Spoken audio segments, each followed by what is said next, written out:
This is T. Corman of the SCP Foundation, continuing Dr. Campbell's request, and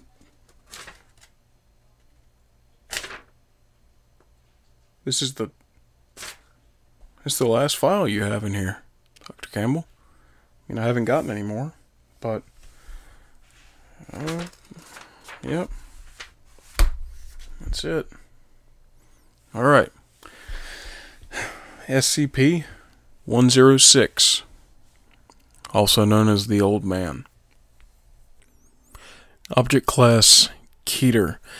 Special Containment Procedures, Revision 11-8. No physical interaction with SCP-106 is allowed at any time. All physical interaction must be approved by no less than a 2/3 vote from O5 Command. Any such interaction must be undertaken in AR-2 maximum security sites after a general non-essential staff evacuation. All staff, research, security, Class D, etc., are to remain at least 60 meters away from the containment cell at all times, except in the event of breach events. SCP-106 is to be contained in a sealed container comprised of lead-lined steel.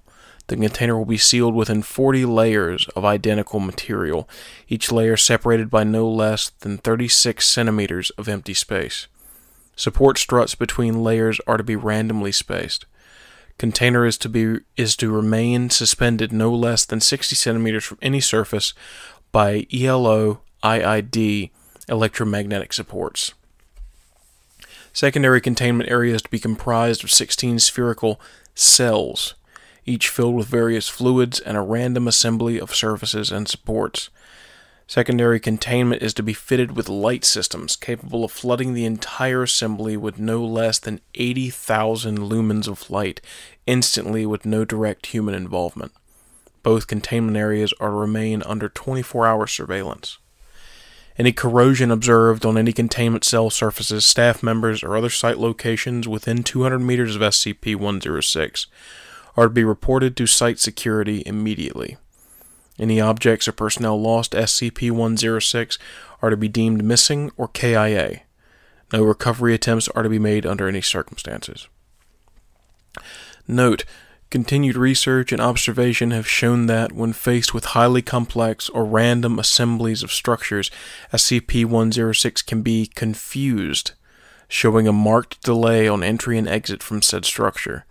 SCP-106 has also shown an aversion to direct, sudden light. This is not manifested in any form of physical damage, but a rapid exit into the pocket dimension generated on solid surfaces. These observations, along with those of lead aversion and liquid confusion, have reduced the general escape incidence by 43%. The primary cells have also been effective in recovery incidents requiring recall protocol. It's been blotted out. Observation is ongoing. Description: SCP-106 appears to be an elderly humanoid with a general appearance of advanced decomposition. This appearance may vary, but the rotting quality is observed in all forms. SCP-106 is not exceptionally agile and will remain motionless for days at a time, waiting for prey. SCP-106 is also capable of scaling any vertical surface and can remain suspended upside down indefinitely. When attacking, SCP-106 will attempt to incapacitate prey by damaging major organs, muscle groups, or tendons, then pull disabled prey into its pocket dimension. SCP-106 appears to prefer human prey items in the 10 to 25 years of age bracket. SCP-106 causes a corrosion effect in all solid matter it touches, engaging a physical breakdown in material several seconds after contact. This is observed as rusting, rotting, and cracking of material, and the creation of a black, mucus-like substance similar to the material coating SCP-106. This effect is particularly detrimental to living tissues, and is assumed to be a pre-digestion action. Corrosion continues for 6 hours after contact, after which the effect appears to burn out. SCP-106 is capable of passing through solid matter, leaving behind a large patch of its corrosive mucus.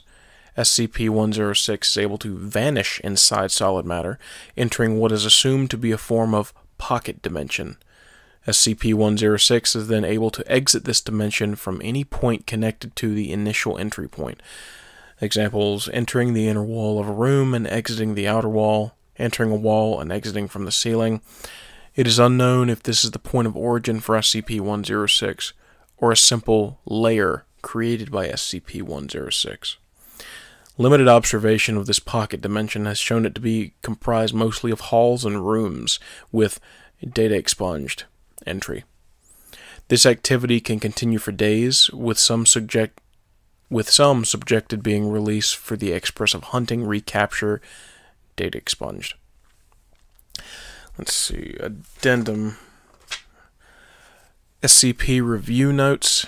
Due to the exceedingly difficult to contain nature of SCP-106, SCP is to be reviewed every 3 months or during a post-breach incident. Physical restraints are impossible, and direct physical damage appears to have no effect on SCP-106. Current SCP, as of the date's been blotted out, revolves around basic observation and immediate response. Previous, more proactive special containment procedures have been recalled due to the events of breaches.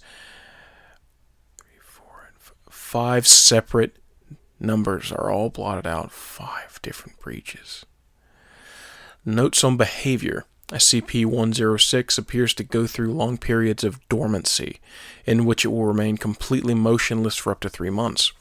The cause for this is unknown. However, it has been shown that this appears to be used as a lulling tactic. SCP-106 will emerge from this state in a very agitated state, and will attack and abduct staff and cause gross damage to its containment cell and the site at large. Recall protocol, data expunged. SCP-106 appears to hunt and attack based on desire, not hunger. SCP-106 will attack and collect multiple prey items during a hunting behavior event, keeping many alive in the pocket dimension for extended periods of time. SCP-106 has no determinable limit and appears to collect a random number of prey items during an event. The inner dimension accessed by SCP-106 appears to be only accessible by SCP-106. Recording and transmission devices have been shown to still operate inside this dimension, though recordings and transmissions are very degraded. It appears that SCP-106 will play with captured prey, and appears to have full control of time, space, and perception inside this dimension. SCP-106 appears... data expunged. The recall protocol, and the number's been blotted out. It's the one they referred to earlier, I would assume. In the event of a breach event by SCP-106, a human within the 10 to 25 years of age bracket will be prepped for recall, with the compromised containment cell being replaced and restored for use. When the cell is ready, the lower subject will be injured, preferably via a breakage of a long bone, such as the femur, or a severing of a major tendon, such as the Achilles tendon. Lower subject will then be placed in the prepped cell, and the sound emitted by said subject will be transmitted over the site public address system. SCP-106 will typically begin to gravitate toward the lure subject within 10 to 15 minutes after hearing the subject. Should SCP-106 not respond to the initial broadcast, additional physical trauma is to be administered to the lure subject at 20-minute intervals until SCP-106 responds. Multiple lure subjects may be used in the case of major breach events. SCP-106 will typically enter a dormant state after finishing with a lure subject. In addition, subjects may... data expunged. Okay. I've heard a lot of stories about that guy, but never actually bothered to try to seek out the research, so for that, I thank you, Dr. Campbell. Lost a few of my buddies that got transferred over to other sites because of that bastard. But either way, I guess that's it, Dr. Campbell. That was the last one I've got from you. If you send me any more, I'll keep doing these, but that was SCP-106, The Old Man. And Lord knows I could use a break.